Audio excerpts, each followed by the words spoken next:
Welcome to episode 188 of the official Gamestitch Podcast. I'm Ryan Walton. I'm joined by my fellow explorers of the universe, Matt Bowden, Dan Reamer. I went first this time. I like that. You did. Thanks. Yeah. Because all I could think is I didn't like the way I said 8-8. It's funny because Yeah. I was thinking that came out a little funky myself. Last week you did 187 instead of 187. It's been weird for a couple of weeks Yeah, but 187, I like that because it's police code. Right. Yeah, I get But it. you did a But weird 188. You did a weird thing in pausing in between the two eights. Yeah. 188. It was like I think is how I 188. said it. Like you didn't. I didn't care for it. Right. It definitely There's no needs need some to- work. There's no need to point it out. I already didn't care for it. Yeah, your 188 needs some work. So then, because I was analyzing the intro I just did, I fucked up the order. Yeah, but I kind of like it that way. Goddamn right, you fucked up the order. Yeah. Thanks for having me here today, by the way. But here's the thing. I called you Explorers of the Universe. Which for a wasn't good planned. I goddamn like reason. that. Yeah. Which, to be fair, since about Tuesday is about how it's gone. That's Look. as true as it can ever be spoken. A little indie game called No Man's Sky came out. Yeah. She's small. You may have heard of her. You may not. Tiny. Not a whole. I think we just jump into it. We just talk about No Man's Sky for a bit. Yeah. I think that's what people care about What is there this to week say? anyway. Oh, there's There's a lot. everything to There's say. a lot. There's to everything say. to say. If you haven't played it, you need to. Because it's Right. fucking So, amazing. I don't think it is for everyone. No, I agree I with think that. this is. Yeah, I think it's a 50-50 game. Yeah. But I think if it gets its hooks in you the way it's in me, it's well worth the money. No doubt. Like this game, I think about this game a lot. I do I'm too. thinking about it right now. Yeah, I'm playing it As right a matter now. of fact, listeners, as much as I love you guys, I don't want to be here. Yeah. Yeah. I'm thinking about it at work. I want to be mining me some emerald. I'm thinking about it during dinner. Just think about this game. I'm going to say 18 hours a day. That's crazy. I don't know. I'm You only sleep thinking 6 about it that hours a much. day? That's probably being about generous. right. That's about like Yeah. me too. I suppose that's right. Yeah. Sometimes, I think about the game when I'm playing it. Like, it never stops. It's got Right. so... I got the same way about Minecraft. When I first got hard into Minecraft. Oh, this is so much better than Minecraft. I don't know if it's better. It's different. There's some of the it's same so much hooks. different. Yeah. This game doesn't exist without Minecraft. I feel... This game doesn't exist without Minecraft, Destiny, a lot of games lot that of have come in games. the past. But I'll tell you most what, of your... Yeah. I'll be honest, it feels very much, when I'm playing it, and this might just be me, but I very much feel like a Mass Effect prequel feeling to it. Yes. Yeah. Like yeah. when they first discovered the master relays and went to their first galaxy, this is how it would be.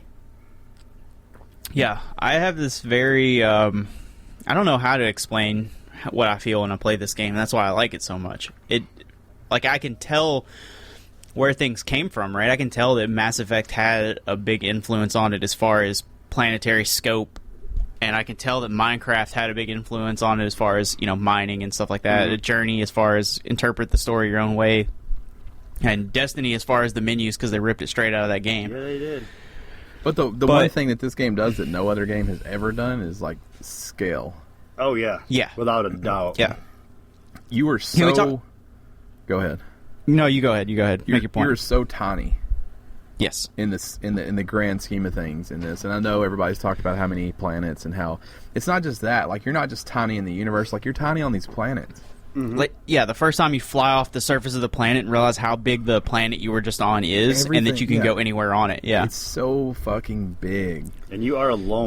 Yeah. It's very much... It's you. You have no one else to rely on but you on this giant scope of a planet where you're so tiny. You're the only reason for your survival. There's nothing else out there that's all the choices. You being alive comes down to the good choices you make. Or the bad Or choices. the bad choices you make. That does require you usually being dead, but yeah. Yeah, I mean, some choices you don't have. You get out into space and you've got space pirates. I mean, sometimes it's like life, right? Like, shitty things are going to happen, and you either make it through it and or you don't. Like, I don't know how. So, this game does a very good job of not making me feel like I'm supposed to win. but that I'm just supposed to be. Yeah. Like there's not a Right. like I'm not trying to be Master Chief. Even though there is an end game to it, you never feel like there's an end game. Right. And I think that's the part of the scope that I find the most enjoyable, is that there's no reason to end the game. Yeah, I would be upset if I reached the center of the universe now. Yeah. Which I have a good idea of what's there, and it's my own theory. And so if I ever make it, I'll definitely share whether or not it was accurate. But I don't think I'm interested in it. I'm more interested in like the solar system that I'm in now. On my way there, I glanced by 2 others that other people have been to already. Oh yeah. So I'm interested to go back and see discovered solar systems to see what other people have found. That'd be right? cool. Or what? Yeah, exactly. Like that is interesting to me in a way that multiplayer, as I had perceived it for this game. So I don't think the survival doesn't come through as challenging to me. Like I think surviving is pretty easy. Yeah. As far as like your life support and things like that, I'm not talking about stuff attacking you, but just surviving, having what you need to survive. Like I was worried that I would feel the stress of like, oh, I need to get this before my suit shuts down, and I mean, past the first 20 minutes of playing, I have never felt that. Right. Once you figure out how to keep yourself alive, it's pretty easy to do it. Yeah, it's super. Like typically now, I'm recharging my suit and my ship and my thrusters and everything just to clear up a fucking inventory slot. Right. See, but here's what I'm curious about is, as I get further along in the universe, because right now all that stuff that I need is in pretty clear abundance. But as I get further along in the universe, are they going to be less and less? Is that part of how that? I don't think so. Well, I've landed on places where I don't have like basic things like plutonium. Like I landed on a moon where if I had not had a stash of plutonium, I would have been marooned. Like there would have been no way to get off because there was no fuel source at all. There was nothing. I would have had to break down like some material that I had on me to get off the planet. There probably was somewhere, but it would have been a matter of not finding within it. Walking distance of the ship. Yeah. It also tells you when you're landing, like it doesn't have any resources. Like it's a dead moon or something. Like don't land. Right. Yeah. Like that's the thing that's challenging is that I want to land on every planet, but it doesn't make sense to. It actually doesn't tell you until you land. Oh, it doesn't tell you when you first fly in? No. I really thought it told you when you entered like the atmosphere of the planet. No, when you land, you'll get that little pop up on the left hand side. It'll tell you if it's what its flora and fauna ratings are, how the sentinels react, if there's any like resources to be had. Like it'll kind of give you a quick breakdown. You should be able to fly low enough though to see if there's anything before landing. Yeah. Also, don't just not have shit. Right. Yeah. Like if you find a big plutonium reserve, take some for later too. And I'm sure there's a trading something somewhere on that planet too, where you could trade and buy it. I don't know, man. I've been on planets that don't have stuff like that. Like I've never seen anything that didn't have station. Trade something somewhere. Me either. Like You either probably the just didn't eyeball find it, computer Matt. I mean, let's or face it, they're huge. But well, yeah, that's true. But okay, so that's part of the experience, right? Some people are going to land and they'll land in a place where there are things on a. It could be a dead planet. They land in the one spot where there is stuff, right? And they can do whatever they need to do and go on their way. But right, the probability of that is low. And so you have experiences more like what I ran into the other night while we were playing. I landed on a planet and could not find anything. Like every time I found one of the red homing things to try to find something else, like it would just send me in a loop back to something I had found previously. Abandoned space stations with no trade posts, no real resources to get off the planet. Like were there sentinels on that planet? There were, but they were low. They were. You'd see one like every once in a while. But if you start attacking them, they'll show up if you let their meter fill up and they call their buddies in. Yeah. And there's always that chance you get a drop from them too. Yeah, but like the planet that I'm on right now has no sentinels, but it has plutonium and like it has no animals, but it's all planets. Yeah, there are no sentinels on this planet. So I've also not found any trade posts. Like every shelter is abandoned. Everything is like it looks like there were people here, but there aren't now. Like, the beacons all point to off-planet locations. What about the monoliths? So they give you like a Gek charm or something like that, and then they go on their way. There's no sentinels there. There's nothing. It's just a bunch of plant life. There are things to discover, but if you use the like find me an outpost, find me a beacon, find me a shelter kind of a thing, everything points off site unless it's pointing to an abandoned building or something like that. It's a cool planet, but it's abandoned. It's an abandoned planet. Let's back up and just talk about what this is first, because that's kind of what we talked about leading all the way up till the release of this game. Is like, what is it? Yeah, can we talk a little bit about reviews when we get into this too, like review scores and how people are perceiving it? I think it plays into this. So, and we can all talk about this, but at its core, it is a resource gathering, survival exploration game, probably. Mm-hmm. Those are the things you do. That sounds complicated, but I mean, you're really, there's a survival, like I said, there's a survival aspect, which I think is maybe it gets harder, but in the beginning, it's nothing to stress over. And resource gathering to me is the main thing that I do. Exploration is right behind that. I would, if you had to categorize the game in one word, like if you had to put it in a genre, where would you put it? Exploration, probably. Yeah, me too. And is there another game like it? Like, if you had to say, like, hey, now you're going to GameStop and there's an exploration genre, what are the games that I want to play? Like, what other games fall into this?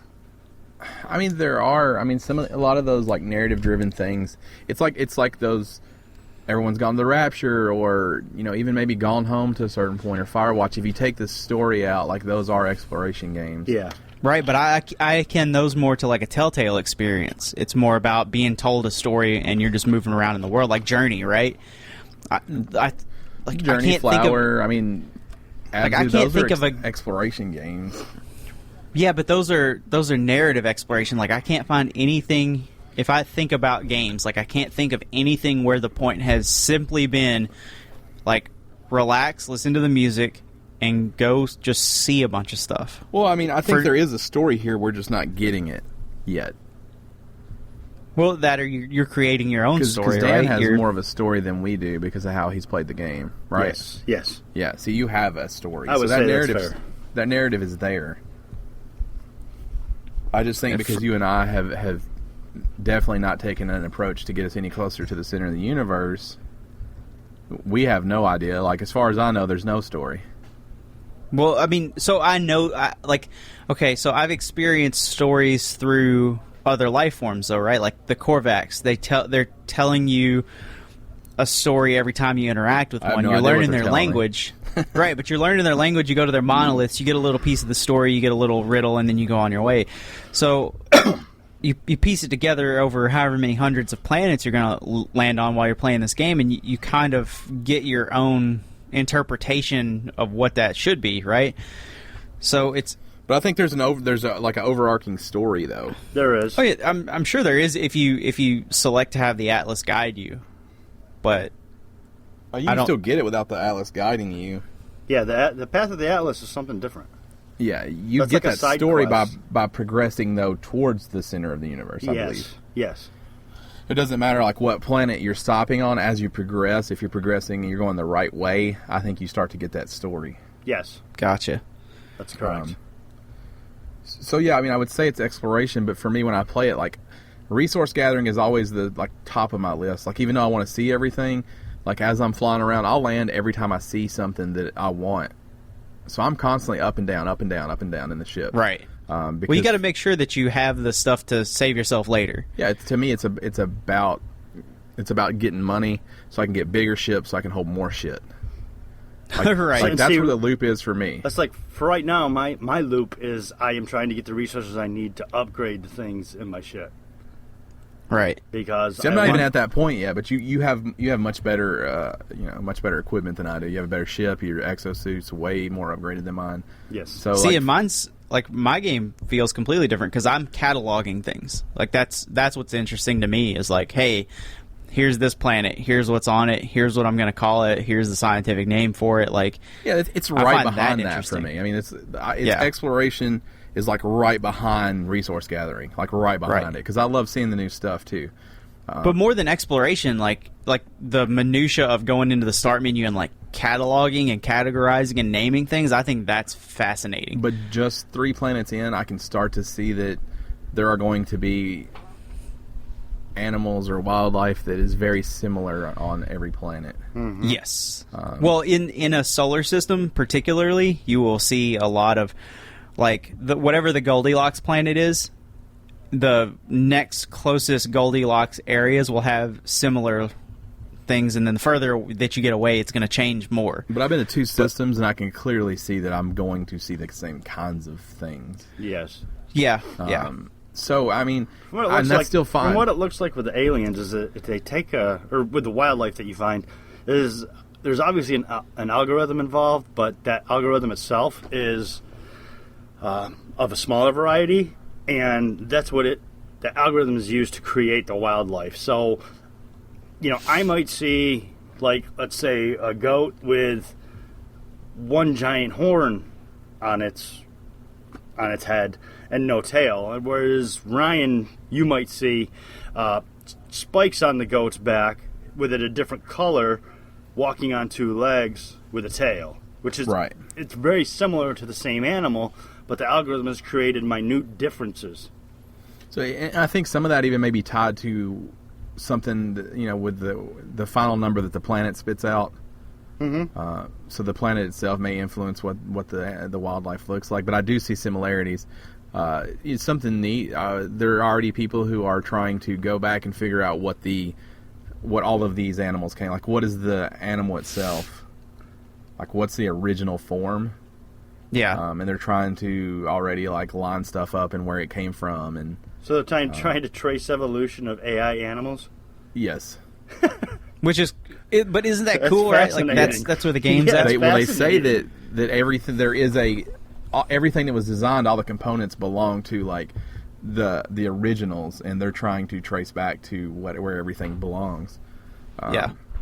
I mean, that's the kind of game this is, though, where you can get insanely deep with it, or you can pop it in for 5 minutes and say this isn't for me. Like, I feel like you're going to get a totally different experience. Now, there's like 5 of us playing, and we all 5 seem to love it for different reasons. Yes. So here's what I want to touch on with reviews, okay? And you can't avoid them; they're out there. But when there's a lot of word of mouth about this game. You're going to be talking to your friends who aren't playing it and friends who are playing it, and people are going to be reading reviews and saying, well, I'm not going to buy it because of this and whatever. So I want to talk a little bit about that, and I want to talk a little bit about expectations from the development years to how it affected the game now that it's come out, and how people are talking about the game because of that. Because that's something that's bothering me, but it's because of the way that I expected the game to be. Like, I pre-ordered the game the night before it released because I wasn't sure I was ever going to get it. I was flip-flopped for a little while, and then I was adamantly against it for a little while, and then 24 hours before it came out, I kind of said, you know what, fuck it, I'll try it. But my expectations were low. I kept them very, like, sedated after a while so as not to overhype the game in my mind. Do you guys think that bad review scores or negative commentary on the game is because of Sean Murray and what Hello Games did when it came to advertising and development, or do you think that's 100% on the shoulders of the person speaking about the game and what they expected it to be? I think it's hard not to let your imagination run wild, but I like to think that when reviewers sit down, they're able to process most of that. And get through their initial feelings to what's actually there. I mean, I think the reason this game is seeing 7s and 8s and 6s is because, as far as the gameplay goes, there's not a lot there. Mm-hmm. Right. I mean, the loop either gets its hooks in you or it doesn't. But the loop is the loop. Like, there's not endless things to do. There's maybe endless things to see, but there's not endless things to do in this game. You're doing the same, 10 or 15 actions. and there are the same things on most planets. You know, that maybe the planet looks different, but it does the same thing. I just think I could see that as a reviewer, you don't want to say this is the greatest game of all time because of how vast it is, or because of what it's going to be in 6 months from now. You have to review the game that's in front of you right now. Do you think the scope of the game or the scale of the game makes that loop, that gameplay loop, seem more repetitive than it actually is? Do you think, like, in a smaller scale game, like Don't Starve, where it's essentially the same thing, do you think that loop doesn't matter as much because what you realize the size of the game is smaller? Does that make sense? Yeah, I don't think they can review it, though, or I hope that it's not being reviewed. You can't review it based off the 14 quadrillion planets. You have to base it off of the 100 hours that you play. Right. Because you'll never probably see those things. So, I don't know. If I was to review this game and give it a score, I'd probably give it a 7 too, and I love this game. Right. I don't think it's not a 10. Ahead, yeah. You know, it's not. Yeah, I agree with that. I don't think it right now is a complete thought. I agree with that. If they never add anything else, I'm 1,000% glad I spent the money on it. And I'm going to play this for probably a really long time. Me too. Yeah, but I don't. It's not a 10. And once everyone finishes talking about this, one thing that really bothers me is the actual version that you go buy in the store. Right. So one criticism that I'm constantly seeing is draw distance. People are having an issue with the fact that, okay, when you land on a planet or when you're flying over the planet, you see things kind of materialize, right? Mm-hmm. But there's a criticism for that as a flaw of the game, but that's kind of how the game works. It materializes as you see it for the first time. The game builds as you discover. Right. You can actually see it sometimes even with like the blocks it's using. Right. Like the grid system it works on. Mm-hmm. And in a game that's this scale, that has this much going on, I kind of expect that. I don't expect to be able to... Like, I can see a planet that exists out, and then the planet beyond that, and its moon, and all the stars that I can go to. And when I look down at the planet, I can see far enough out that I understand the lay of the land. But I don't understand the criticism of, well, yeah, but you can see this dithering effect as you're landing, as it's, you know, materializing a mountain or a tree in front of you. Like, oh, okay, but the game is 6 gigabytes and it created a fucking universe. Yeah, but I don't think they get a pass because of how they did it. Right. I don't think so either, but I don't think... But why does Grand Theft Auto get a pass on a game that... It doesn't have that happen. Yeah, it does. It has limited draw distance. It Nothing does like have... this game does. I mean, I can't get 15 feet away from something without it popping in. Right, it doesn't have it to this degree, but it also is a different scale of a game. You're talking about something that's planet size, right? Hold it even accountable if it's for something you may not see. Like, to me, the draw distance is an issue. To me, because of the technological feat, it's a step in a direction of, we don't have to render everything ahead of time. Like, these things can exist on the fly. Like, I don't know, it's a really cool concept in practice. Yeah, I'm with you, Matt. The draw distance doesn't bother me either, and I understand why it happens. On the other side of that, I do understand how people would have a problem with that. Number one, it's not what they're used to. Number two, it's not necessarily what they were promised by Sean Murray and Hello Games. Like I said, I think personally that it doesn't bother me. It's not a thing. But to Ryan's point, Sean Murray and Hello Games did make certain promises, and I think that maybe there is some graphical complexity to that, but it doesn't change the fact that Hello Games didn't solve that, and now it's apparent in the game, in the finished product they put out. I think there's arguments both for or against whether they think it's a problem or not. I personally don't, just like you. Ryan does.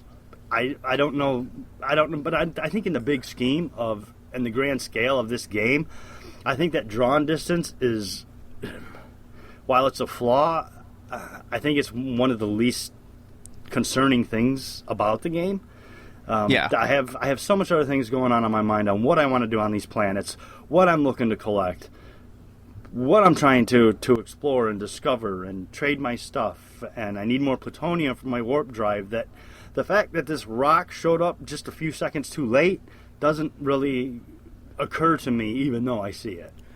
Right. Well, I mean, we've been experiencing like texture pop in and model pop in since Xbox. I mean, it's nothing new.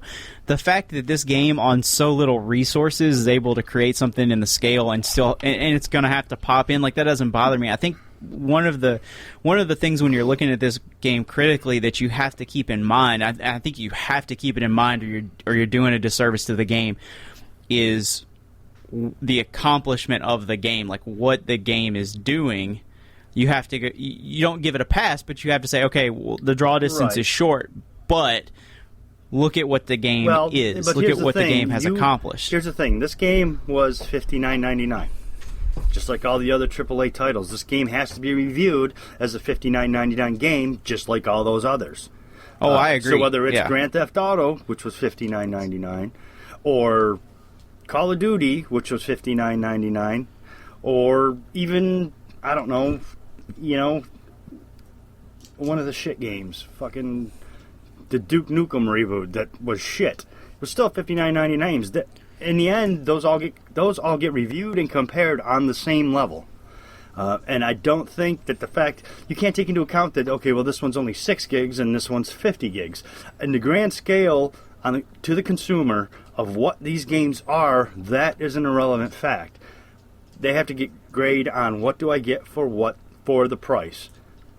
What is my experience for the price I'm paying? I agree, but I think you have to. I guess you have to curb your expectation of what it is, and that's shouldn't have to for $60, right? And if that's the case, that should be true of all games, right? But I think when you buy Grand Theft Auto, right, you know that you're gonna shoot guns, you're gonna kill hookers, you're gonna steal cars, you're gonna fly planes, you're gonna cause mayhem, right? Well, I think part of before you continue, I don't think that's fair because we're talking about No Man's Sky 1 versus GTA 5. Right, but so yes, I think we know what experience we're getting there. We do. Right, and that's kind of what I'm leading to. I think that the reason that it's polarizing now, and I think the reason that the kind of the air of disappointment is there surrounding this game is because people didn't really know what to expect, but they expected something. I think something more, something different, but they didn't expect what it was. I don't know exactly how to explain it. Like the game is what it is, so I don't know if it's that. I think sometimes that the review score, the negative commentary, is because they weren't sure. I don't know how to explain what it is what I'm thinking. Like what the thought is. It's that they don't. I think they're reviewing. There's nothing to compare it to, right? There's nothing to say like. I think what you're Saints trying Row, to say. I know what I think what I I should understand what be you're getting. trying to. Sorry, go ahead. I'm interrupting. No. Yeah. I mean, I think you're alluding to the same thing that I am, right? You buy Saints Row 1 after Grand Theft Auto 3 came out. You don't necessarily know what Saints Row is, but you have something to compare it to, so you can say, well, in comparison to Grand Theft Auto 4, this is a pretty good game. And it's a little. There's. It almost goes to the fact, for me personally, that reviewing this as a game, marketing this as a game, was almost false advertising because, in a large sense, this isn't a game. Right. In a large sense, this is. I've said it time and time again, but this is probably the truest version, or the truest representation of it. Is that, in a very real sense, this isn't a game. This really is an experience. This is literally something you do. Yeah. Yeah. You are not. When I'm playing that, I don't feel like I'm playing a game. I almost feel like I'm just being. And so this is why I think that some criticisms are not unfair. I think they're from the wrong aspect. To your point, I think grading this as a game, right? Saying that, well, the combat's bad because our expectation of combat is Call of Duty, Destiny, Halo, right? Mm-hmm. Well, this isn't really it's not a combat experience, right? Combat is there as a form of defense, but the experience of the game is discovery. It's not really a game. It's an experience of first-time discovery that's repeatable. Right, but I don't think that comes down to the reviewers. I think that comes down to what Hello Games created versus what they marketed and decided to call what they marketed and put out. I'm not... And I think that may not be to Hello Games' discredit. I think you got Sony over the top of that. I think you got other people saying how do we sell this game? Right. And you got Sean Murray going, well, it's not really a game. It's more of a. At the end of the day, it has to be marketed and sold as a game because the rest of society hasn't caught up to doing something like having that kind of experience versus playing a game. Society isn't there yet. Right. I mean, lowest common denominator. Whether it's something different or not, all the other games are held accountable for what is good shooting standards. Right. What is good draw distance. And I think it's totally fair to say I should be able to get 20 feet away from something without it disappearing. I mean, it doesn't matter what they're doing. To me, you have to, it doesn't break the game. It really even bother me. It's just they don't get a pass because they did something different because it still is not as good as some really shitty games that exist. Right. So the fact that you're great at scale doesn't mean you get a pass on controls or whatever. Like, combat I kind of get because for me it hasn't been a combat game. Yeah, but that's like saying that Minecraft has shitty combat. Well, Minecraft isn't really a combat game, is it? But I think Minecraft doesn't have shitty combat. Like, that's the thing. Like, I think it has very simple combat that works. Mm-hmm. I think this has simple combat. So does this. Yeah, that's what I'm saying. It hasn't been an issue yet. But if this at some point becomes where I'm constantly getting attacked, this will be a very shitty game to try to play. Because I think the combat is very tough right now. Right, but I don't think it's ever going to get to that point. I don't think combat will be an unanswered problem. If they decide to put in some form of advanced combat, I think they'll have an answer for it also. They may, but you review what you have in front of you, and I totally understand where the review scores are coming from. I think it's a really hard game to review, though. Yeah. It is a game. I mean, it's everyone's called it a game. It's right. But there's been some serious missteps on the things that have been said. But when you play it, do you feel like you're playing a game, or do you feel like you're being part of an experience? No, I mean it's a game for me. It's not for me. I feel more like Dan. I don't feel like it's a game. It's definitely a game for me, but I mean I focus. It's not like Metal Gear. Like I'm not checking boxes because there's a skill to learn. See, for me, I'm checking boxes when I'm playing a game, it's Uncharted. I'm going through it to get to the end. That's my reason for playing that game, is to go through and see everything I can, but finish that story. I have none of that with this game. I am simply going from planet to planet, being in a space explorer. There's no end game for me. There's no getting to the end or finishing this story. While those are elements of it, that's not what they are for me. And they're very downplayed elements of the game. So that's for me why I say it's different than it's not really a game. It's more of an experience because I am enjoying the time that I am just in this world, or in whichever world I'm in at the time, I should say, in this galaxies, in these universes. I'm there. I'm just part of it. To me, it's one of the most, I guess, true to life, fantastical experiences I've had. I guess is the best way I can think of to put it.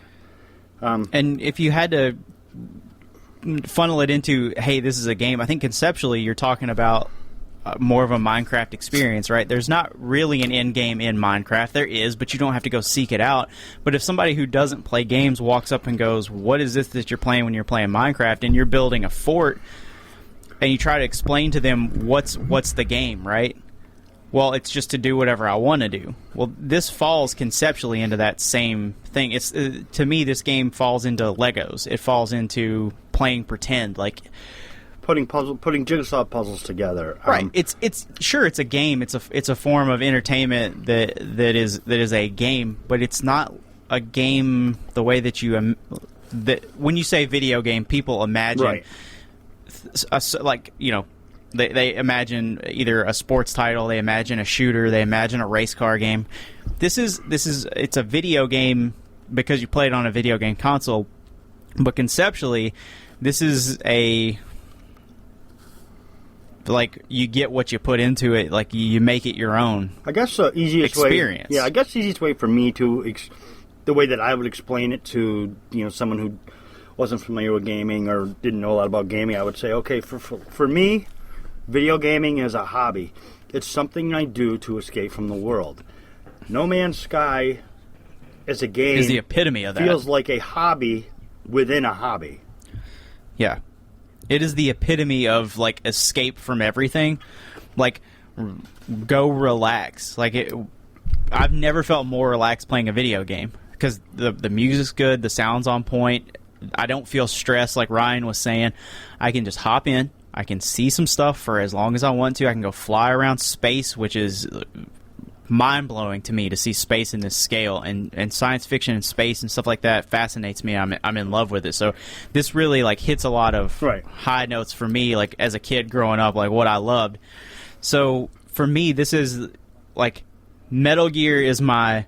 Like, I'm going to go get really good at something. This is my hobby game. I'm going to play this and practice it. No Man's Sky is the opposite side of the spectrum. This is my like, I'm going to go drink a cup of coffee. I'm going to turn the lights down low. I'm going to, like, light a couple candles, get naked, pants off, like that. Like, that's this game. Okay. You know, this is my like, relax and be alone game. This is the, you know, take a bath game. Gotcha. It's a different kind of game, but I don't think that you can discredit it as a game, and I think that you have to compare it against what's out there that's in its class, right? You compare Metal Gear against other stealth games. You give it a score based on what other stealth games are. You give it a review based on what other sandbox games are. You give Call of Duty a review based on people's experiences of other first-person shooters in its time, so that there's a good.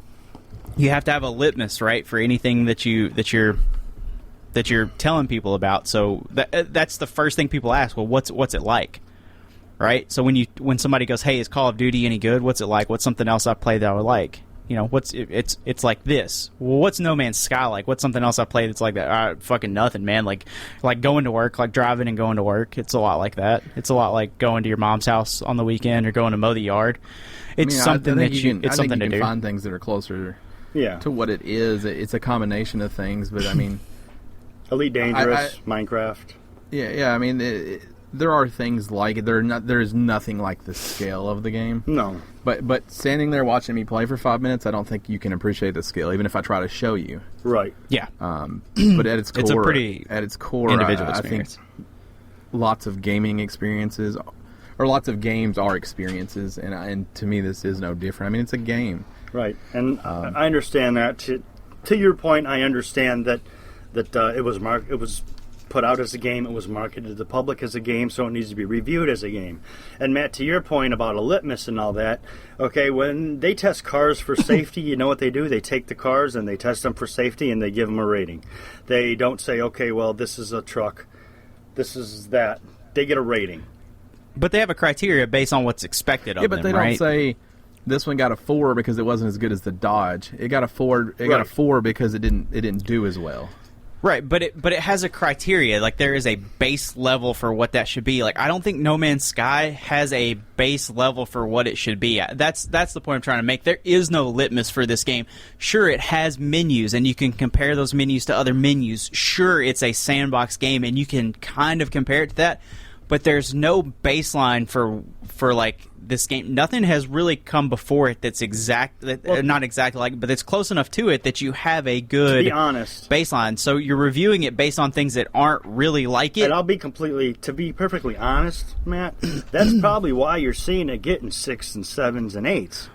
Right. Because otherwise, there's a good chance it'd be getting 2s and 3s and 4s. Do you think this game? Right. You think this game is a 10?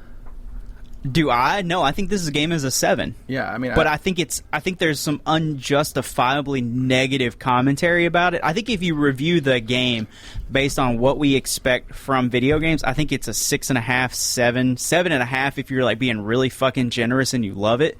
I think if you're the kind of person that goes, well, I didn't buy it because I saw that the combat wasn't good. If you say I didn't buy it because it looks like it wasn't for me, that's fine. If you buy it and go, yeah, but it's not like EVE Online with the economy and there's no multiplayer like Halo, and I just everything that they came out and said it was going to be just isn't there. They came out and said that this game is going to be exactly what we have in our hands. like almost to a fucking T.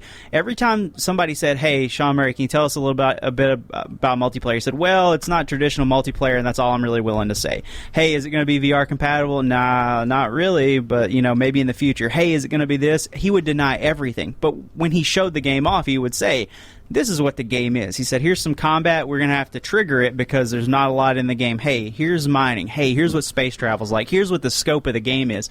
But Hello Games never misled anybody. Oh, I think media. He misspoke a couple times. Yeah, that did happen. I wouldn't say that they misspoke concerning their game. He said on Colbert that you could see other players. I mean, that was clearly something he said, and probably the interview that he did that reached the most people.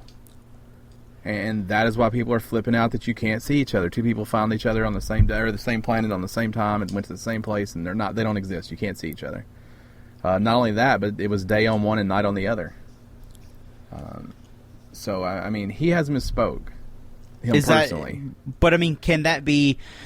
Is it retestable? Can we say okay, well, one person was connected to the server and one person wasn't? One person, how do we? You can't see each other. I understand. His response to all that is, "I'm surprised people found each other this quick." That was his response to that. I mean, and maybe it's simply that there's no model for the character. Maybe the way that the game uploads to the server is a single player experience. 2 years ago you see the effect of another that player. Was the plan.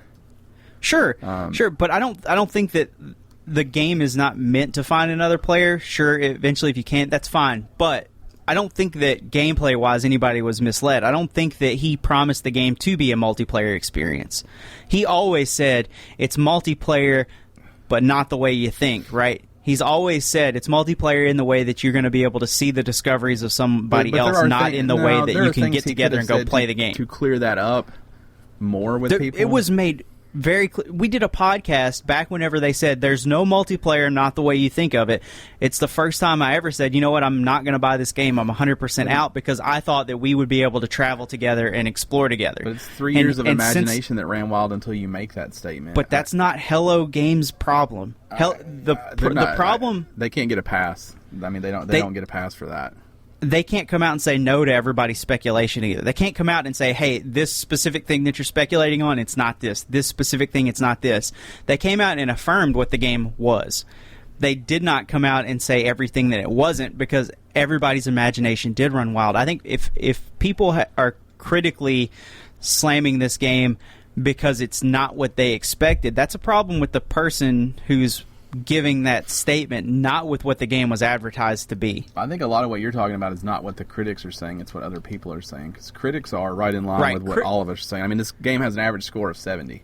Yeah, so I think like IGN or GameSpot, I think that's true. But I think when you're talking about word of mouth on place like somewhere that's going to count, you go to Reddit, you go to a forum, you go to Facebook, and you see people talking about this game.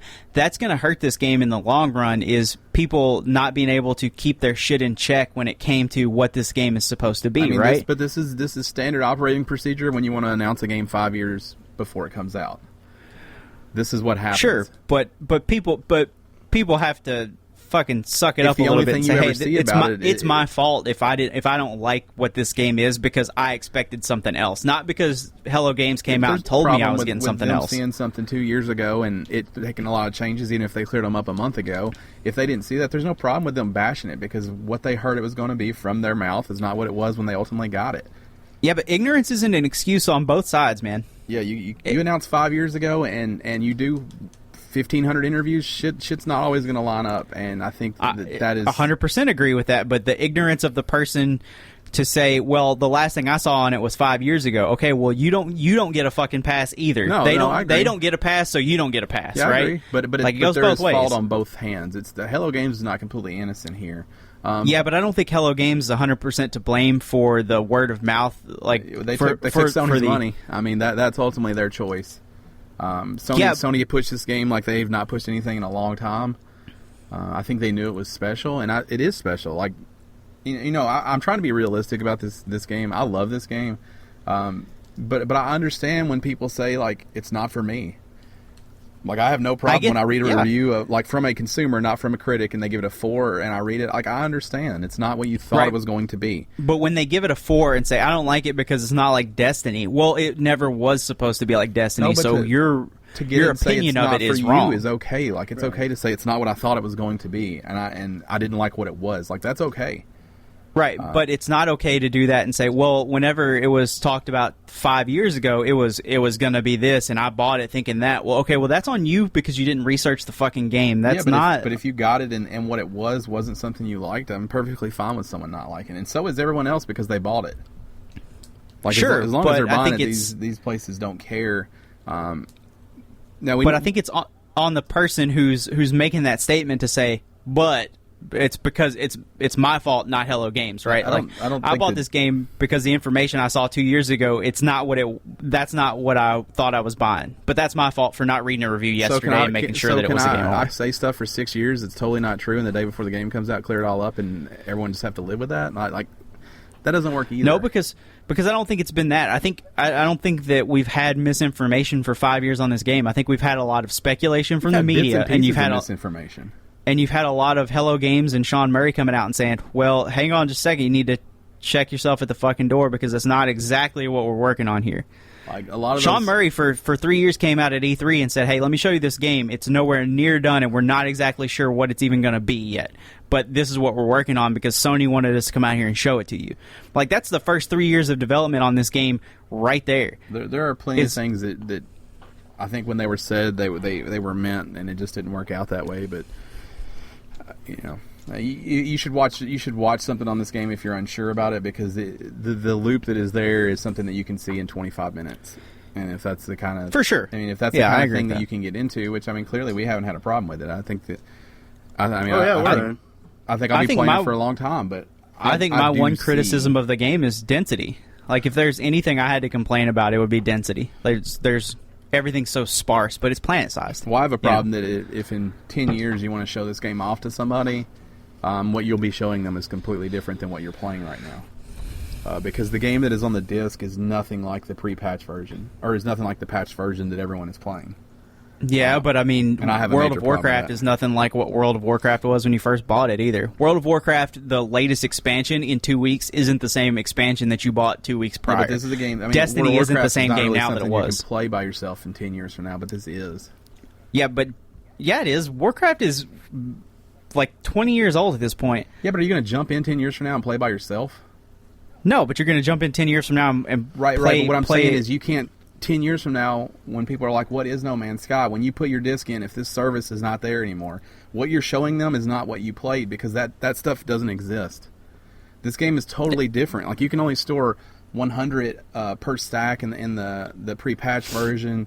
There is no Atlas, help or whatever they call that. Yeah, dude, but everything's vanilla version is different from what you're playing right now. Fallout 4's the way the worlds vanilla are is different than this. Is different. The algorithm for generating worlds is different. Okay, but that's like, I don't think vanilla. That changes. It's not vanilla. You didn't play this version. This right, is a but version what I'm that saying doesn't exist. You've never seen this version.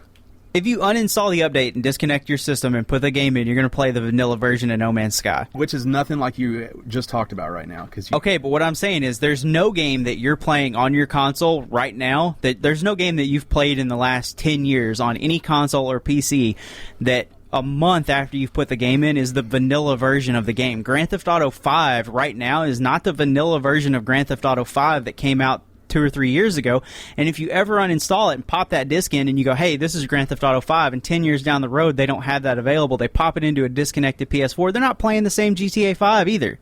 They at least played whatever the fuck it was. That's an unfair criticism to make. No, you did not play this game. You did not play what you bought.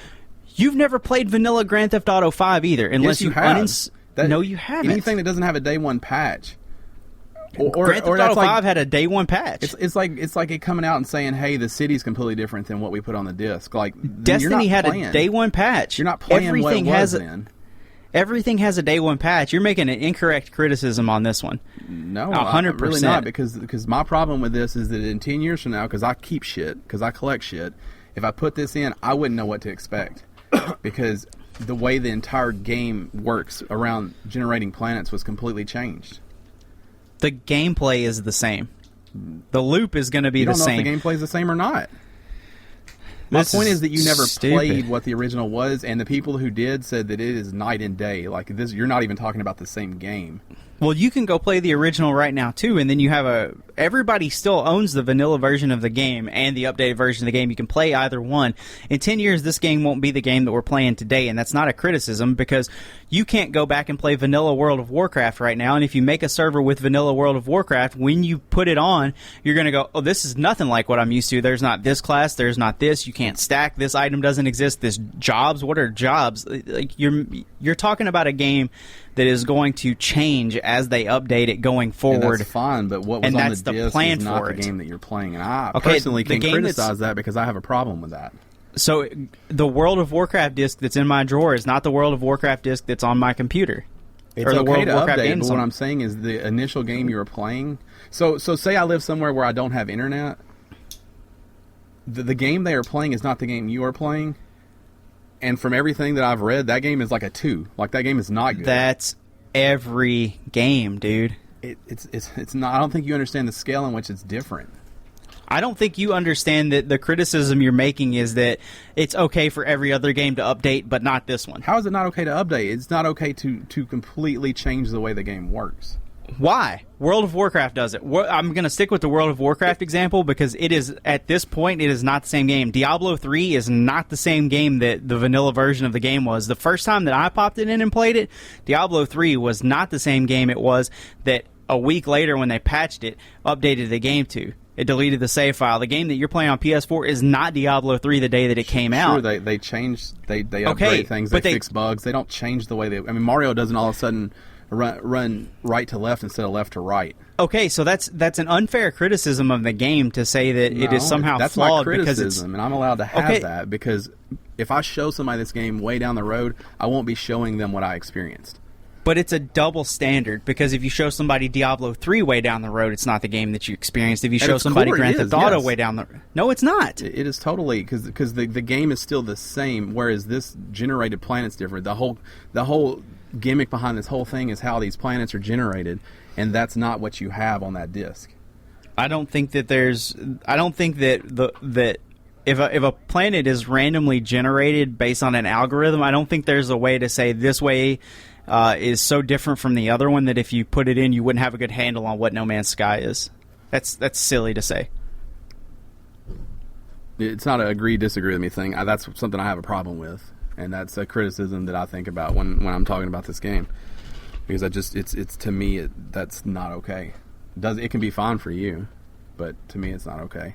Because I'd be disappointed if I lived somewhere that didn't have internet and I was playing a night and day different version of this game. And I think some of those reviews reflect that because that's the version those people are playing. Anybody have anything else for No Man's Sky before we move on? No, you guys are exciting to listen to. Probably not. I mean, everybody's going to feel differently about this game. I think at the end of the day, we all like it. Yeah, we do. I think if you're on the fence at this point, though, you should definitely watch something. I think it's a game that you should play. Go to a buddy's house and put your hands on it first. Because the loop is yeah. The loop, it's got long claws, but it's not a deep loop, I would say. Right.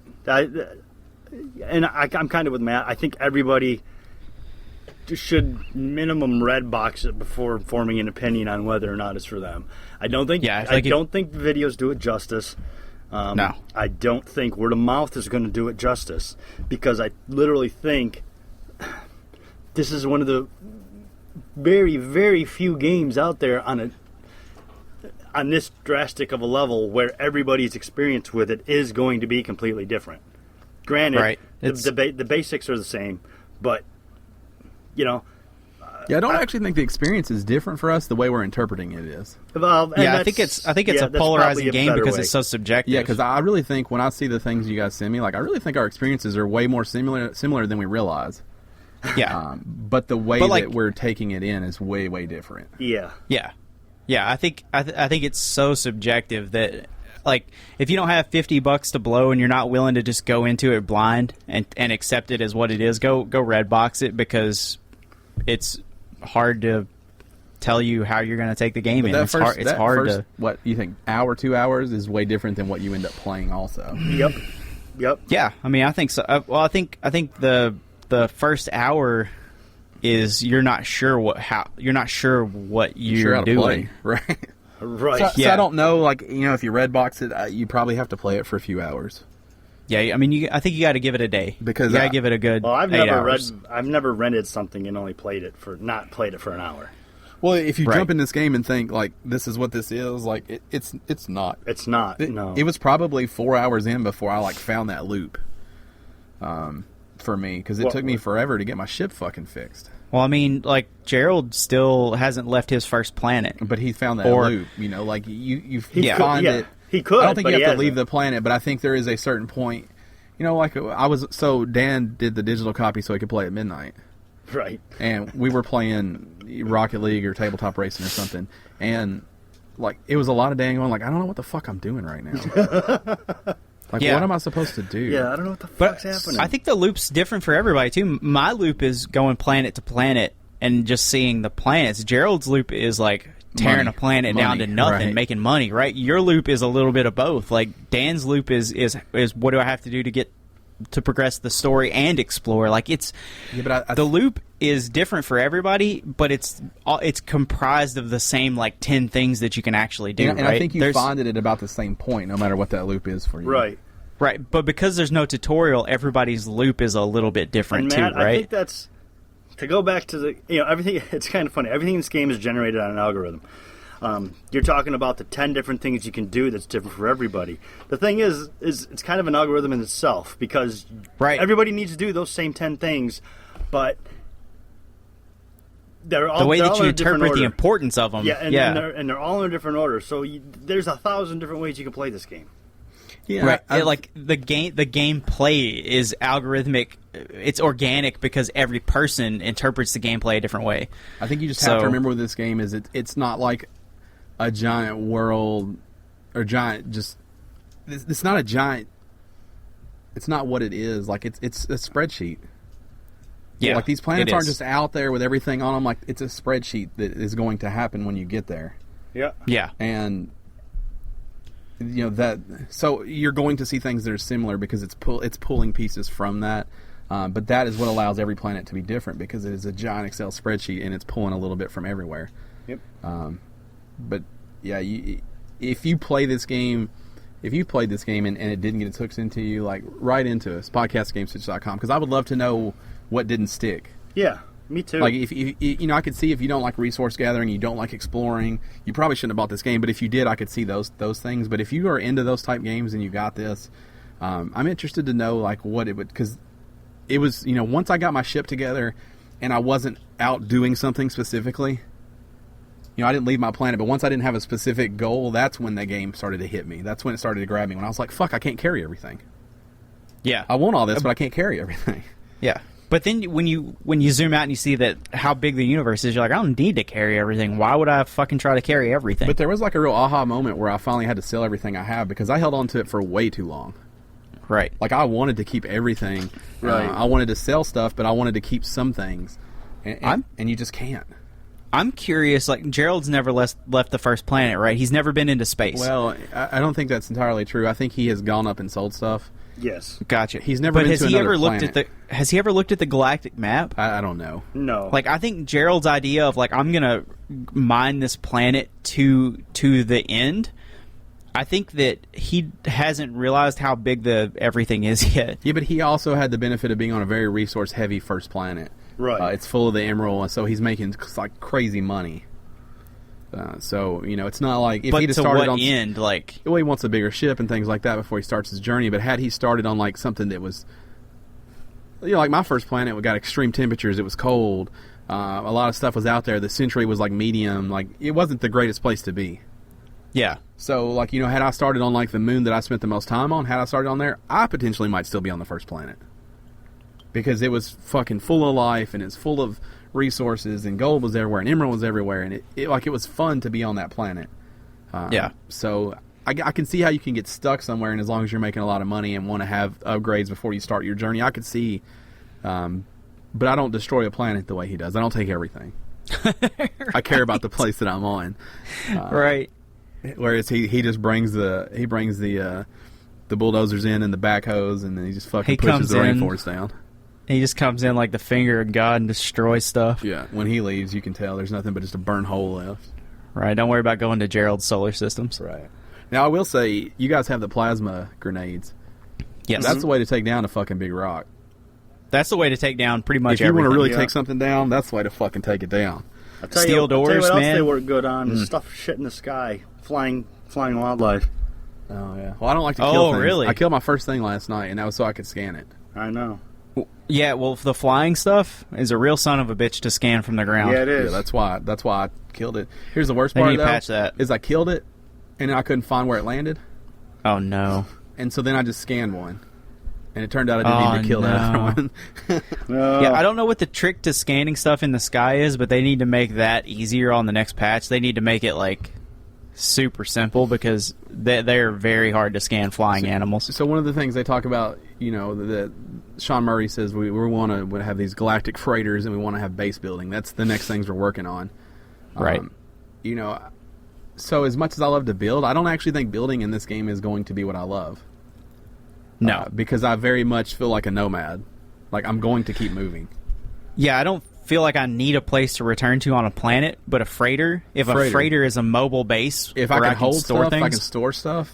Yeah. I'm into that. Yeah. That's what I want. That base building seems to be something that would be nice if you land on a planet that you're going to spend a lot of time on and it's harsh. Build a base, right? Or once they do establish multiplayer where I can give you the coordinates to the solar system that I'm in and you can come land and actually play with me. Like once they patch that in, which I'm sure is coming just based on demand for it, then base building makes sense because we'll build a base, we'll go explore a planet, then we'll just move on. If there was a way for us to play together, yeah, that would be insane because we would build you think of all 4 or 5 of us in there all building a fucking just mega base. Right. Not to stay there forever, but while we're on that planet, but we can build a base. I don't see that ever being the case. I think more along the lines of pre-built structures that you can pop out for resources. Right. Which is fine. So think of the things you're already seeing, but it costs so many resources to put one there. Right. Just so that you have a place home to go. base while you're there. But you know, if they do that, then you need to give me something to do while I'm in there. Right. It needs to have like a trading post in there. Because if I'm just going to walk in there and stand there, like I'm going to go back outside. Yeah. So. It should have a trading post and like maybe they invent some other like I'm surprised there's not tool benches or anything like that. I like it that you can make stuff while you're out, like you can construct anything, but maybe there should be bigger items that you have to have a tool bench to construct on. I don't know. Or even a way to advance time, like if you go to sleep and advance it to either day or night. Like there just needs to be something that I could do inside of it. Just building it isn't going to give me any kind of satisfaction, I don't think. But I you know, I gladly welcome base building because I think it's the start of more things. The space freighter, though, if it is like it is in my head, is something I need like today. Yeah, that's the exact thing that I need yesterday. Because even though they upped what you can carry on you carry what 250 on you and 500 per stack in the ship. It's not enough. And the cool thing about if you could have a freighter, if it had a trading post in there, you could wait for market value to go up and then sell it while you're standing. You treat it like crops. Yeah, I understand the base building, but the thing is, I think if you do that, it kind of takes the survival aspect out of it. That's true, but that's part of it, right? That some people aren't going to play it that way. Some people will ignore the freighter and the base building. There are people sprinting as fast as possible to the center of the universe right now. True. Right, and then there's me. I'm sprinting what I perceive to be the exact opposite direction of that. Like, I have zero agenda other than like get what I can get without destroying the planet and enjoy myself. This is a game where options are not a bad thing. I'll tell you, the biggest thing I have the most fun with is looking for the monoliths, learning the language, hearing the stories. Yep.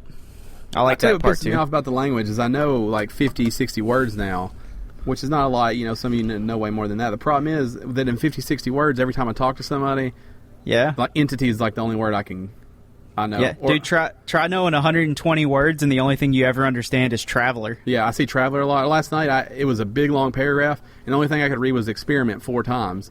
And then the scenario on the side is like we're doing an experiment. I'm like, well, goddamn. Like, that was literally no help at all. right? Well, part of that is when you start like learning some of the stories from the monoliths and stuff.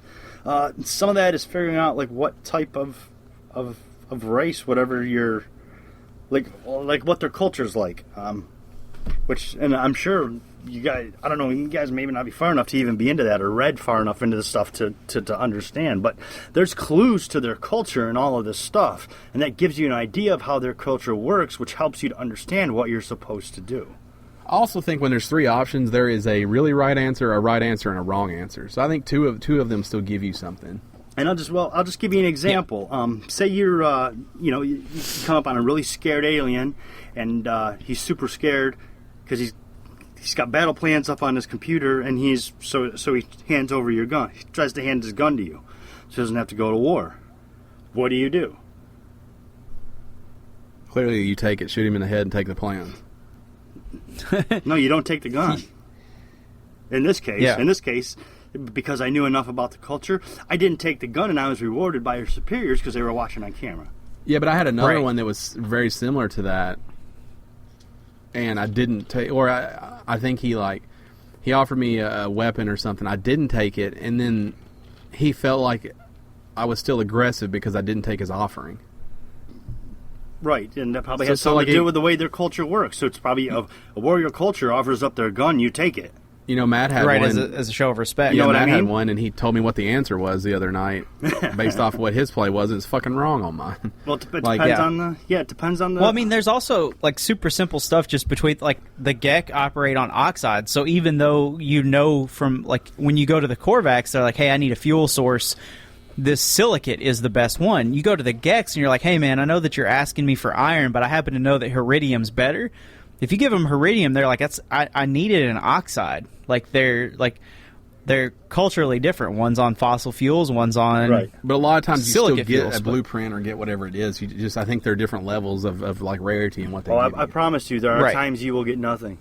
Yeah, you but will get looked at. You will get looked at disgustedly.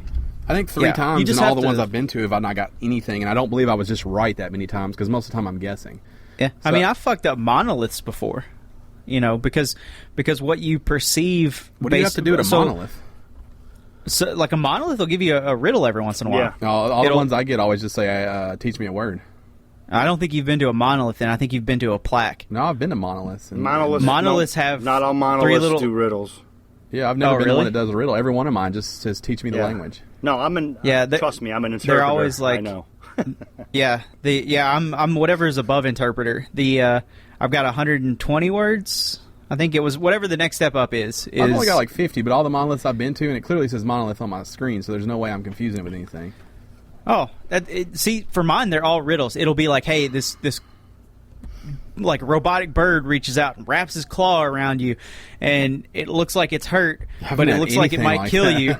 Right, it's like it looks like it might eat you, but it looks like it's hurt, and it cries out and beckons, blah blah blah. What do you do? And it'll have the options of like kill it, or give it a silicate, or give it iron. And if you give it something like my option I chose was to give it silicate to repair itself. It gave me some kind of blueprint and a token. Like it gave me 2 things, but. Like, you can answer any way that you want to. Yeah, everyone I go to just says, teach me the language. That's the only button there.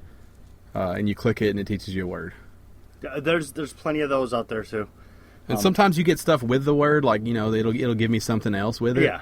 But there's no riddle there. I've not seen a riddle yet. It's always a word, your standing increases, and then you usually get something. Yep, that's it for me.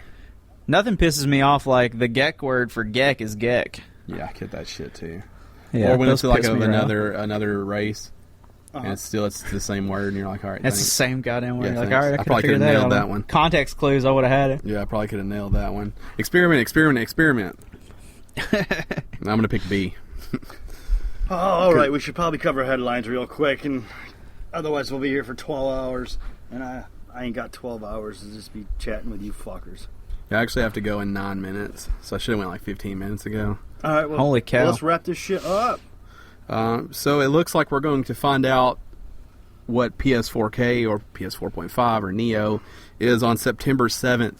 Sony sent out a pretty generic-looking invite for the Sony Theater in New York, or the PlayStation Theater in New York, that said PlayStation Meeting.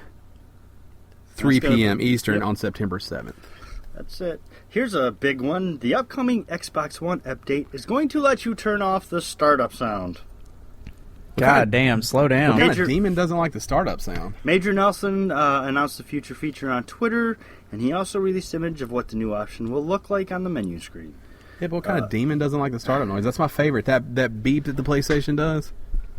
Papa Simichuk every time. It'll be gone. Check this stupid shit out. It's not gone. You can turn it off. I mean, yeah. And you're an animal if you turn it off. Right, leave it on. All right, so this is, get a load of this. Ubisoft created a fart-smelling device to promote the new South Park game, The Fractured Butthole.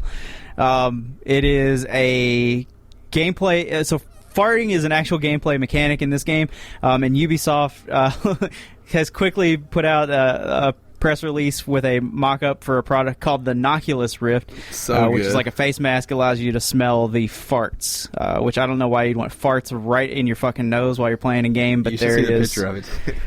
Supposedly, there's I don't think there's any plans for it to come out, but you know, Gamescom and PAX West are on the way, so who knows? And from what what I read, it's incredibly and unfortunately realistic. Mm-hmm. Yeah. The old Nosulus Rift. Noculus? Nosulus Rift. Yeah. Yeah. It's a great name.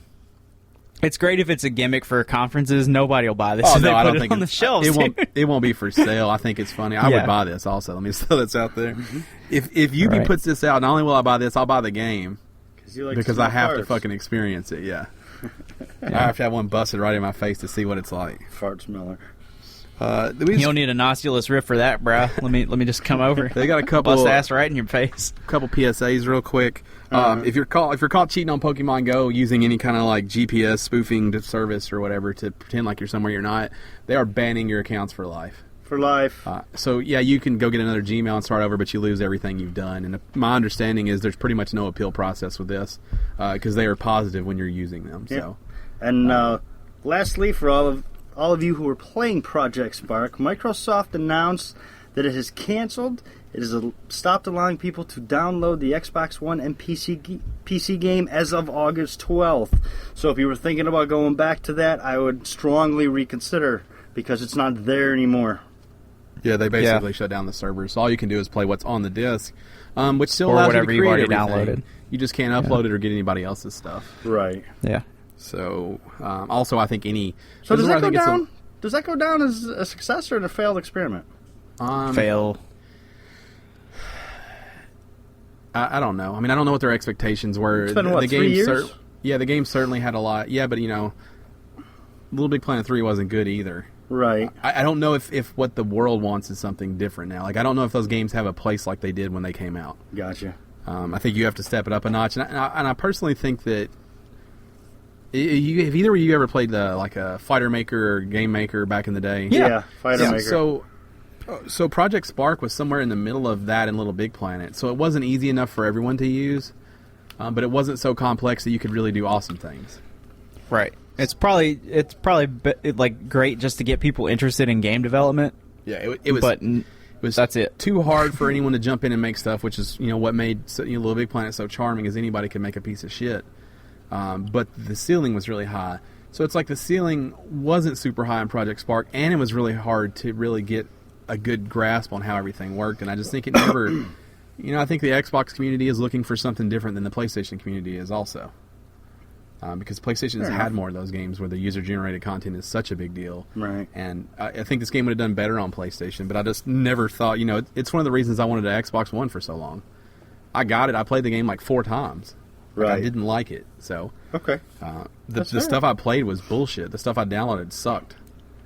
The stuff I made sucked. So... That's because you suck. I mean, it could be, but so does everybody else, because all their stuff sucks. No, as a person, you suck. I mean, I might. That's irrelevant to this conversation. You suck. You suck at everything you do and everything you touch. I feel like this game never... it was never what it... it was one of those hype things. It was, you can build Fable, you can build Zelda. We're giving you the tools to do that. Right, it seemed like such a cool idea, but the presentation... It was announced too early. It was hyped up for too long. It was a victim of its own popularity before it came out, and I get that. It was not good. All right, well, so those are our high notes, as we call them. Or the low notes with the fart. Or the low notes with the fart stuff. Because I can hit both depending on my mood. We don't have any listener mail this week because nobody writes into us for whatever reason. You might want to change that. Did anybody tweet us this week? Any tweets? We got a few. I took care of them. Nothing major. Nothing for the show? Comments Nothing on the good? show. All right. So thanks for the comments, guys. Yes. Also, thanks to Thomas Barfield for following us on Twitter. It popped up just now, so I thought I'd give him a shout. Tomas, Thomas. I think it actually is. Tomas. Oh, Tommy. Tomas, I believe it's pronounced. All right. Or And now now, it's time either for one. Ryan's favorite, It's true. It's my favorite. where we take you back and pull something from the vault, something that we loved that you may not remember. That's what we call it. And we face Gone, fuck you with it. but not forgot. We face fuck you with it? Is that what you said? Yeah. We Okay. slam it into your ear holes until you just can't get enough. That's not face fucking. So you beg us to stop. That's different. That's something It's different. on the face. You No, can face No. fuck any hole. nobody's ear is on their fucking face. You can Yeah, face ears fuck are on any your hole. head, On the not your head. face. Oh, it's all the face. You can face fuck any hole. No, you. Oh, man. You guys are doing it wrong. You're doing it wrong. You never try to warm your hole? You're more of a head fucker, obviously. You never try to warm your hole? That's how I like to jump in people's faces. This week on Gone for Not But Not Forgotten is Ryan. Go Ryan, you head fucking son of a bitch. So I'm talking about that old classic, Keith Courage in the Alpha Zones. Oh, What? Exactly. Exactly. wasn't that TurboGrafx? Turbo Graphics. My goodness. Matt, if you pull up the cover, you'll see a guy that looks like Will Ferrell with his hand up in the air and a sword that's kind of got electricity on it. I only know one TurboGrafx game, and it's not this one. What is it, Bonk? Splatterhouse. Bonk Oh. is good too. So, Keith Courage in the Alpha Zones was a platformer. Now, I will tell you up front, this game doesn't hold up. It was a platformer, so Oh, no. so you had you had the it was basically you had two worlds. You had the overworld and the underworld. The overworld is just a typical not great platformer, kind of floaty, really slow. So left or right, everything's really simple. You've got a sword, you smack like animals that come at you. It's really simple. Then when you get to the end, you're transported by a rainbow to the underworld. Mm-hmm. The underworld is you're in a suit. I think it's like a Nova suit or something like that. You're in this suit.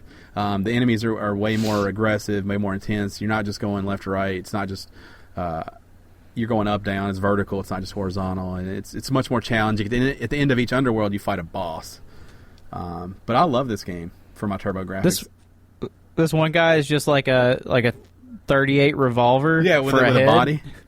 Yeah, Yeah. just a gun with a body. Yeah, I remember that guy. He's got like a six pack though. Isn't he ripped? Is he shredded? Yeah, he's shredded and he's Yeah. orange. Yeah, like a spray on. Like he's from Jersey with a pistol on it for a head. Yeah, I can't he's straight from Jersey, all right. Yeah. Right. So, but this game was a big part of my childhood, and when I thought about this game, I went back and watched the video, and I was like, shit, this doesn't hold up. It's got those really good TurboGrafx graphics, though. Yeah, TurboGrafx is a great system. That thing was super really is, powerful, man. and It was. sliding those debit cards in just felt right. That was where, let's see, wasn't Clay Fighter originally on TurboGrafx? No idea. I don't know either. I played a lot of Alien Crush, which is a good pinball game, a really good pinball game. Or was that Balls? Wasn't Balls on TurboGrafx too? I don't know. I played Alien Crush a lot though, and it's One really of them. really good. One of them was. And then I played a lot of Bonk, a lot of Keith Courage, and what was the other one I played a lot? There's one more that I fucking just tore up. Fucking Splatterhouse. That's the only game that was on TurboGrafx So I got rid of my as far as I'm TurboGrafx for concerned. PS1. But I loved my TurboGrafx a whole lot, and I since have bought one because I wanted to have it. What's the other one? There's another fucking TurboGrafx game I can't think of. Is it the one where you like a ninja fox or samurai Yeah, like fox? there's creatures or something. I feel like There's what? I feel like it's something to do with creatures, like a Golden Axe ripoff.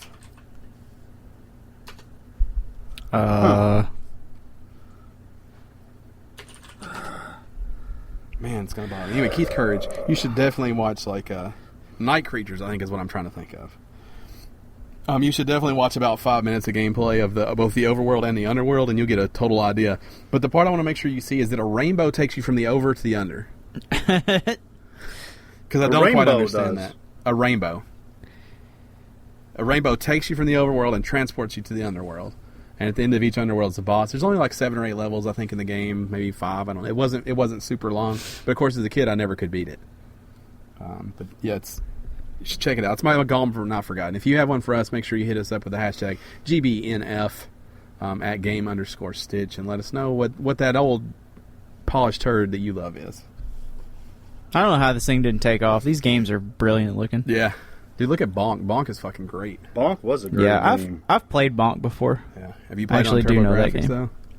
Yeah, I don't think so. I played it on Genesis, maybe? That's what everybody says when you're talking about anything on TurboGrafx. I don't think so. Yeah, I think I played it on Sega Genesis. I played on a system that actually did well. Yeah. Splatterhouse, man. That's the only TurboGrafx game I ever remember playing. Fuck yeah. The T16 is what people, like the trendy kids, called it. The T16, right. Yeah, that's right. Yeah, you didn't call it TurboGrafx. You didn't need to. It was the T16. It's a half step. It was good. Bomberman. Yeah, I think maybe Bomberman originated on there, maybe. Yeah. No, or was Bomberman on the Master System? I can't remember. Bomberman was definitely on NES, but I think it originated on... I wouldn't have. T16 came out after. So then it probably originated on Famicom? Yeah, because that's an NES classic, man. Yeah, it's hard to say where it originally popped up at. I think they had a version on the I feel like Shadow of the Beast was originally on TurboGrafx. Could have been. Yeah, I was still young enough, and T16 games were hard enough to find that I didn't get many of those. So I probably only ever had 10 or 20 games for that thing. Whereas like my NES and Super Nintendo and Genesis and stuff, I fucking had just tons and tons. Yeah, I probably had over 100 Genesis games. They were hard to find. Yeah, so like our Toys R Us sold them, but they only had like 5 games for it. Yeah, and it was always the same 5 ones. Yeah, and they were like really expensive. Bonk 2, Bonk 3. God, Bonk was so good though. Yeah, was TurboGrafx, was it mega expensive compared to everything else, or was it just that games at the time were expensive? I think games at the time were expensive. I think it was pretty comparable. I think everything was expensive. Yeah, but you weren't getting Road Rash for TurboGrafx. Right. Yeah. And all your friends the first had either Super Nintendo or Sega, or Nintendo or Sega, so. Right. I never paid for a game until Nintendo 64 was out, so I don't really know what a game cost back then. Even 64 games were high, though. Yeah. And 64 games were like in the $70 range. Yes. I think on Donkey Kong Country, I want to think it was like $70 or $80 because it came with the expansion. Yeah. GoldenEye was $64.99 the day it came out. Yeah. Games are actually reasonably priced if you look at how they have gone. Especially through inflation. Right. But now to see these smaller companies start coming up and saying we don't have to charge $60 for a game is going to make it, is going to change the industry even more. Right. Because I think you're going to start seeing good experiences that aren't. I read I'm excited to see what Ready at Dawn comes out with for GameStop for the it'll be interesting. Game Trust. Yeah. Also, before we close out, is No Man's Sky an indie game? Yeah. It is made by an independent studio. But it's not treated that way. It's an indie game. Yeah. I mean, I agree with that, too. It's just not treated that way, though. By who? By, like, the masses. Well, no, you're right. This is being held to the standards of a AAA game, and I don't think it's just because of price. I think it is because of price. I don't think it's just because of price. I think price certainly plays a part of that, but I don't think it's just because of price. I think it's because of media coverage for it. Yeah, I think a lot of the early announcements, the continued announcements. Sean Murray at one point said, you won't see me again until this game is done," and then he was at the next fucking E3. Because it wasn't his choice. Like, I get that. But that's part of the problem is that this game was like shown and shown and shown, but not shown, if that makes sense. Yeah. Like it's watch 3 minutes of this, have no fucking clue what's happening. And then at the next show he's there, and at Paris Games Week he's there, and at PSX he's there. Like overexposure was a real problem, and I think this game was not treated like Joe Danger would have been. Even though he should have had the same courtesy that they're getting when it comes to Dreams. Is like, hey, let me come out and show you something, and then I'll see you in 5 years. Right. Dreams has pretty much been left alone, but see, to me, Dreams is a AAA game. Whereas this was I not. don't know what Dreams is. Like, I still don't know what Dreams is, and Dreams is only a AAA title because the last game they made was Little Big Planet. Yeah, it's Media Molecule. It's a big first-party studio. Right, but I mean, I think Dreams is an independent game. Like from what I've seen, when that game comes out, that's an indie title. So I think it's important to remember, like, Hello Games is not a first-party studio. So when you hear all the people say Sony just lets you make a fucking game and leaves you alone and lets Naughty Dog do whatever they want, this was something they paid for. Right. Yeah. Like they're going to use it for all the exposure they can because they were writing checks for something that's not theirs. This game is out on PC. Apparently, it's not very good on PC, and it's going to eventually come out on Xbox. Yeah. So I mean, I get that they wanted to squeeze everything they could out of this game because you saw what happened when you didn't with Tomb Raider. You know, Microsoft footed the bill for all that, didn't push it hard enough, no one bought it. Yep. Yeah. Even though it's a fantastic game, it didn't sell well. Like, it made the charts like 1 week. And I think that game will do way better on PS4 than it did on Xbox One. I do too.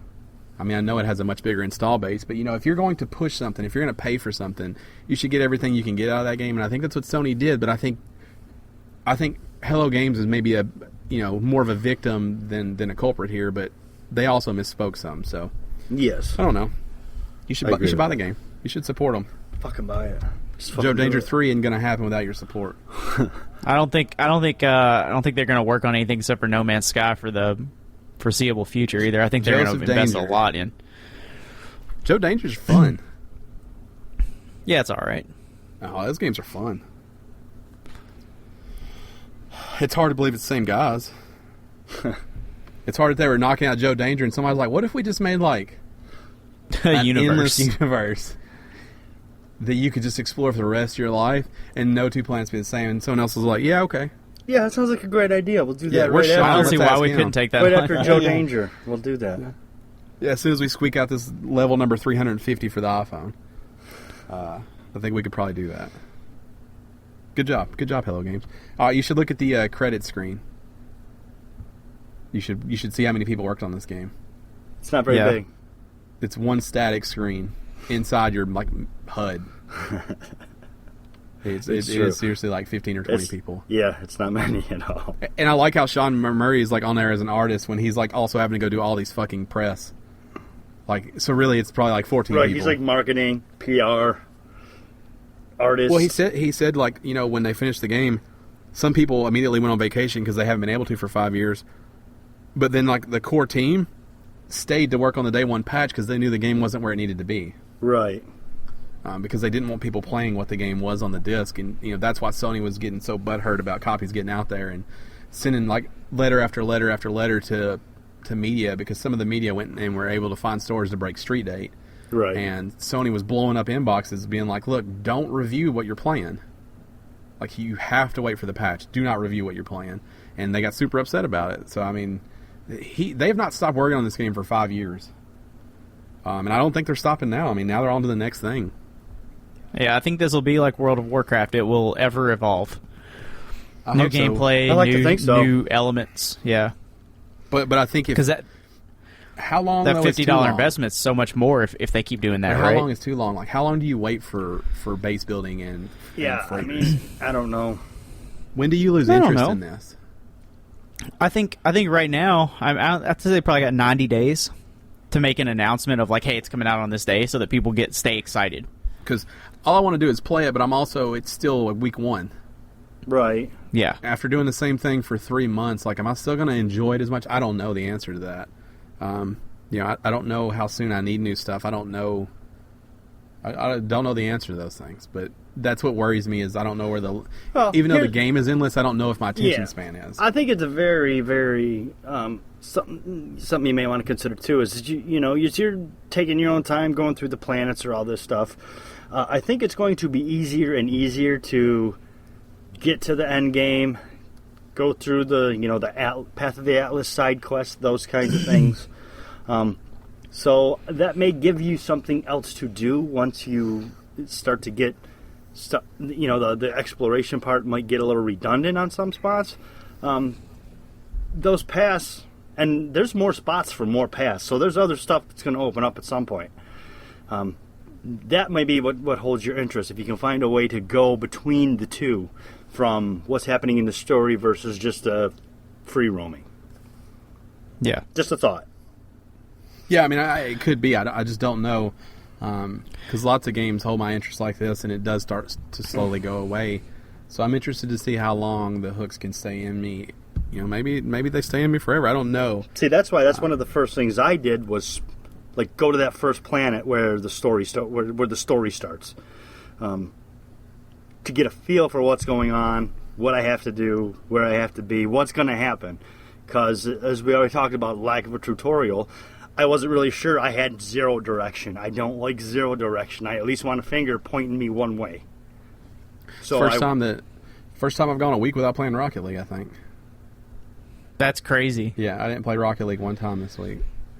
No, I didn't either. Last Monday was the last time I played. Yes, me too. So I did play Monday. And I've also haven't since this has come out, I haven't played the DLC for the Division. Come on, we both knew that was coming. Shut your mouth. We both know you should have given up on that a long time ago. Fucking hate you. I hate you. I'm done. I quit. Every time I got on, you were playing the Division. I wanted to send you a message that says WTF. You love that game so much. I like that game. That's your You Rocket excited League. about that And movie? there's a lot of people still playing. No, there's not. Yes, there is. You gonna watch that movie when it comes out? Probably. Right on. I like Trying to the get a part in aspect- it? Yeah. Trying to be an extra? I want to be the guy who beats Jake Gyllenhaal's ass. And wear a Division shirt to the set. And they're like, you can't wear that. Fucking watch me, bitch. You're like, I love this game a lot. That's why I wore a puffy coat to a North Face. Those are the unlocks. This has been episode 188 Sure. of the official Gamestitch The Podcast. Division's No still Man's good. Sky Fuck you. edition. Did you do the social medias and stuff? I'm about to. All right. I don't like when you rush me, though. I'll tell you that much. I mean, I thought you were about to close it out. I mean, I'm late already for my thing, so. Yeah, you said 9 minutes. No, it's Well, I been needed to 25. be there at 10, and it's 10:14. Still Right have to on. drive. It wouldn't kill me to shower. You can follow us on social medias. Together, we are at Game_Stitch. You can find me at Podcast Ron. You can find Dan at Tollhurst2002, and you can find Matt at Goddammit Matt. We're not active, but we're there. So seek us out and make us be active. We're a little active. By weird, there's I assume reason you to mean be. you and Matt, Okay. because I'm not a little active. I don't want expectations to get high. I'm trying to anti-No Man's Sky this thing. Gotcha. I'm not going to be on the social medias the way that I should be. But if you send me something directly to me, I will answer you. That's a promise I can make. Matt won't, though. It's hard to I say. will. I'll just do it whenever No, I'm ready just like to. he doesn't with text messages. You never know if he got your fucking text messages or not. That's just you, Dan. I always got it. That's Yeah, just I you. always got it. Oh, it's just me? That's just you. Fucking hate you. Yeah, you sent me something the other day. I read it, and I was just like, all right, whatever. Hate you Yeah, too, see, that's man. just you. He responds to mine. It's usually hateful, but it's a response. What was it about? Was it the Stranger Things remix? Yeah, but you sent like a thing. I'm like, okay. They had a link on it. You push on the part that's blue, dipshit. Yeah, but he felt like it didn't need a response, I think is what he's saying. Yeah, I didn't need a response. Like, all True. right, It didn't like need a I've got it. response. That's fine. That's fair. Yeah, You didn't But say I- anything but I about my got cool it. screenshot about my But- fucking wallpaper. As a person to another person, even if it doesn't need a response, I give them one so they understand I got it. Right. I'm just gonna text you got it every time. Or Like, neat. yep. Wow, interesting. Cool. Good. Yeah, but what if I don't want to spark a conversation over it? Like, I Well, just Jesus yep, Christ. okay. So you're just going to put Oh, got yeah. it, huh? Okay, next You don't time. want to accidentally have a conversation? You know what I'm about to do? I- I'm about to say I just shit on your bed. So you can say got It it. just it just depends on what it is. Like there are some things that we text about. There are some things that I'm just like, yep, good piece of information to have for later. Just send it to Gerald because he's nice and he always answers. Yeah. Gerald will also use your name when he's addressing you in a text message to you. No, in fairness, he's only doing that when we're in In group groups. chat. He only does it in groups. Yeah. Oh yeah, that's true. I That's text a true. lot with him. He's never used my name. But in group settings, In groups he does. he Where does. I just assume you fuckfaces know who I'm talking to. Usually have I an just idea. read it as if it's to me, no matter what. no matter Like, what are it you- is. Like, that doesn't make any Yeah. sense. I haven't been playing the Division. That's weird. right. How odd that you would say that. Maybe I should start using names so you know. Well, don't use my Christian name. Maybe we should get code names for text messages. Right. That's not a terrible idea. What, code names? Yeah. Oh, Pancake Pounder. Whoa. Yeah, I like that one. PP. That can be you. You can be PP. Yeah. So, what I want in No Man's Sky more than anything is I want my ship to have a cassette player. Mm-hmm. Yep. For custom soundtracks. But I want to pick up cassette tapes on the planets like Metal Gear Solid. If there's anything that every game on the PlayStation 4 needs, it's custom soundtracks. But how good would it be if I picked up tapes, though? Maybe not custom, like not your own music, but I picked up tapes on the planet. And then when you were flying, you could jam out to, like, Rebel Yell. Let me tell you something that's great about... So the way that I have my PS4 set up, it comes through the speaker set up at my studio computer, so I can play sound off both, and they come out of the same speakers. So I turned the music off on No Man's Sky and put Spotify on for, like, the Guardians of the Galaxy soundtrack or the Stranger Things soundtrack. Yeah, but I mean, like, that's probably the best you're going to get is using Spotify. You can also use Spotify on your PlayStation 4 and play it straight through. I could put headphones on and listen to anything I wanted to, but my thing is I want tapes in-game that I find of songs that I can fly to. Yeah, I just want custom soundtracks. Like, I want to be able to pick what I want to listen to. You don't get to hijack my want, though. Make it yours. Right, I get it. My want is that you pick up cassette tapes, Metal Gear Solid style, and play them in your ship when you're flying. They only play in your ship. But you don't want a Walkman? No, I want to actually see him put it in, too. Like, I want to see his hand reach down, fumble with the tape, and shove it in, and the music start to play. I want a ship that's large enough that you can walk around inside. Isn't that going to kind of give, change the whole Undiscovered vibe? Music? Cassette tapes. Yeah. No, I think so. I think it's canon. I think it's fine. I think it also puts a time frame. I think that's fine, too. Sometime after cassettes were big. Right. I think that's a fine time frame because we're in space. And suddenly someone has already... You're supposed to be discovering these and naming them and scanning the planet because no one knows about them. Is that fucking it up for you? No, because that can be launched from into the planet from out of orbit. So could that. There's a cassette in there. It's no different. I'm going to write Hello Games to Sean Murray. Attention, Sean Murray. Okay. And in Crayon, I'm going to write add cassette tapes. Mm-hmm. Just send him a cassette tape. Ooh, what if I recorded what I want him to do on the cassette tape? Right, just say, wouldn't it be cool if these were in your game? And then that's it. Insert into No Man's Sky, and then it ended. Do you think he's relaxed? Who's that? Sean Murray right now. Like it's finally out? Yeah, he's probably smoking some weed. Well, I don't think that's what he's doing. Why not? He might be. He still, like on his... So he did a stream the day before. He still looked like he was about to have an aneurysm on there. He was like drinking a beer, but he was sweating and he looked uncomfortable. And yeah, but I think that's just Sean Murray. That's unfortunate. I think he's just a sweater. Hey, I think most geniuses are. I know all about sweating. That's because you're a fucking sweating sumbitch too. Yeah. Yeah, you get those stinky feet figured out yet? My feet don't stink. I don't understand what you're upset about. Oh, you're out of your fucking mind. Your feet smell like there's a dead animal. Next time we're together, I'll let you get a smell. I don't need to. I've smelled them before. You're talking about when we were a child. I was going through a lot of things. Child? You were in your 20s. Teens. You're talking teens. Whatever, man. You wear those Birkenstocks. Smelly fucking Never had feet. a pair of Birkenstocks other than high school. Whatever those slip-on leather shoes I'm just saying your wear. story's falling apart. Whatever, man. You're just changing facts. Episode 188 of the official Gamestitch Podcast.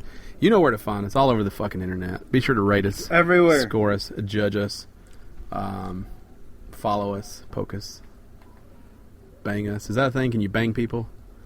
Probably. Yeah, sure. I mean, technically, yes. In the term you're talking, I don't think so. You don't know how I'm talking. I've got an idea. Just saying.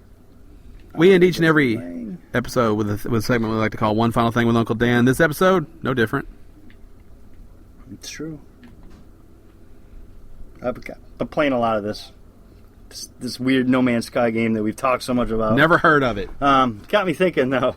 All these animals running around, they all run away from me. I don't know, my mind works in weird ways sometimes. But how many fucking animals did people have to jump on the backs of before we finally figured out the horse was cool with it. A A lot lot of of pissed off them, pigs probably. out there. You know? I mean, oh, look at this. Some of them rule themselves out automatically, right? Like dogs and cats. Like, you need to Yeah, jump but- on You that. got to look at break a this- couple backs to learn. Right, look at this cool tan thing with the giant hair. I'll ride on that thing. Right? I get that. It'll be a lion. Yeah, but like camels, donkeys, like it worked out for some things. Right. But, like, you know, tiger. So yeah, but I think like Matt said, Strike some things thing with rule the big themselves teeth. out. Like when you walk out and like he roars at you, you're like, nah, I ain't riding that. Right. Like elephant, I understand. Like that's kind of a chance. Like who was the first guy to jump on an elephant's back?